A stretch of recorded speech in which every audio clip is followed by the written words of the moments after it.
Hi everyone. I got asked a great question by Matt that I want to address here quickly.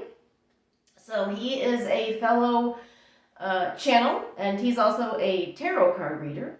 And he asked me how to control channeling. So I will say that I have not always been good at it. It was a learning experience over the years.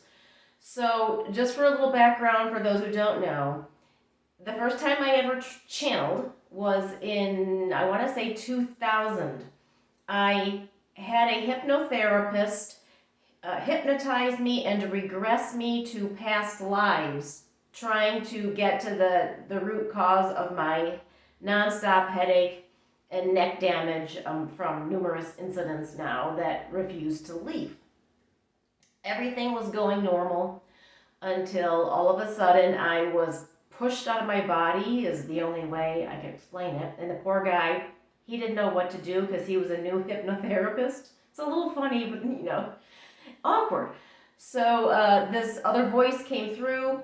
It started talking about how I had lived in Lemuria, which I had never heard of Lemuria at that point. I had to go look it up.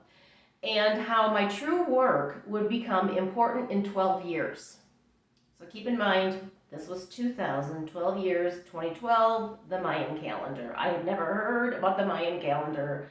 I had to look up what's happening in 12 years, kind of a thing. So that was the first incident, very unexpected. I thought it was a one-time thing. Wrong! So then, but I got curious about channeling. So I happened to find a group, there was a class that was doing channeling demonstrations or something.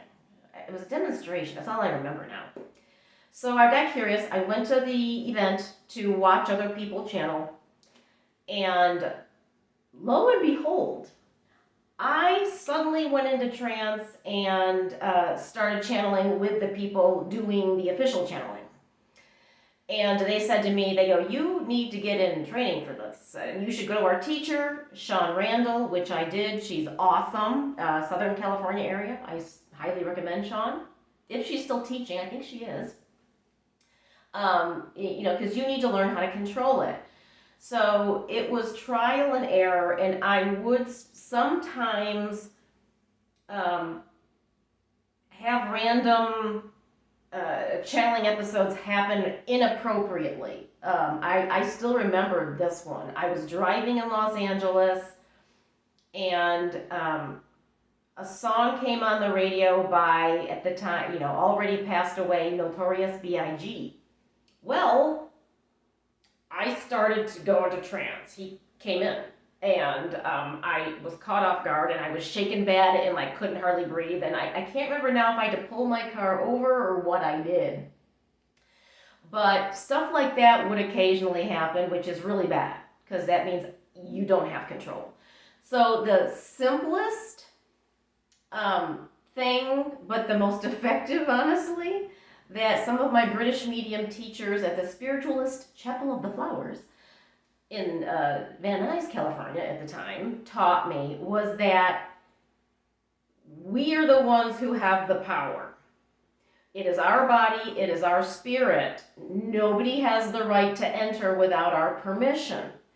So now most beings will already know that and not do that to you. But some of, I'll call them like the newer kids on the other side, are still learning, what's appropriate, what's not.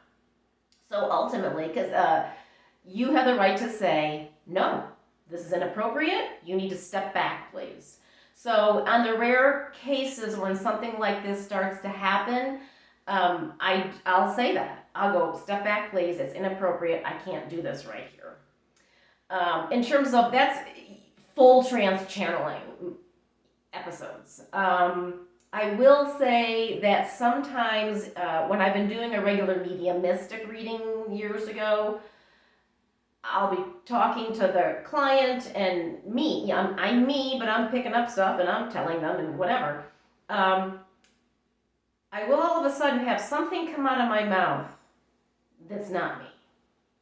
So, and I'll usually catch it. I'll go like, okay, that wasn't me. That was someone else. But it'll be just a quick sentence or two, something important that they need to say. It's not a full body takeover kind of a thing. It is important if you're doing any kind of mediumship at all, especially channeling, but any mediumship, you need to have a gatekeeper. That is something I also learned from my teachers, my spiritualist teachers. So actually, one of my main gatekeepers, if not the main gatekeeper, my only gatekeeper, I don't know, is one of my grandfathers who was not into this type of stuff whatsoever when he was alive, but he's one of my main protectors and stuff now. So, there's a specific symbol he will give me to let me know he's here, and then that means it's safe for me to do my work. So, the only thing, the main thing is if you start to have spiritual things happen when you're not trying to do it and it's not the correct time, you need to tell them to step back, and they have to honor it. You can push them back. You have the right. I, for a long time, did not think I had the right to do that. I didn't think I had the power to do it. I thought I had to just let them do what they wanted to do. Wrong, really bad. Do not do that. What else can I pass along today? And then this is kind of related, but in terms of developing your mediumship, and I don't do this, I should be doing this.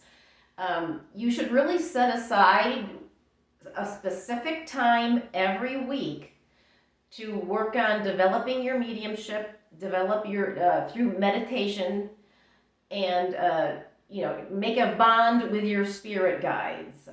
You really kind of have to make a date and say, okay, every Wednesday at 7 o'clock, I'm going to sit to talk to you, that kind of a thing. That's very helpful. I'm unruly, so I don't do that, although I really need to. And then anyway, I don't want this video to be too long, but take care, everybody, and it's almost my Ancestry Day, St. Patrick's Day coming up. So happy Irish things and all that fun stuff. Take care. Bye.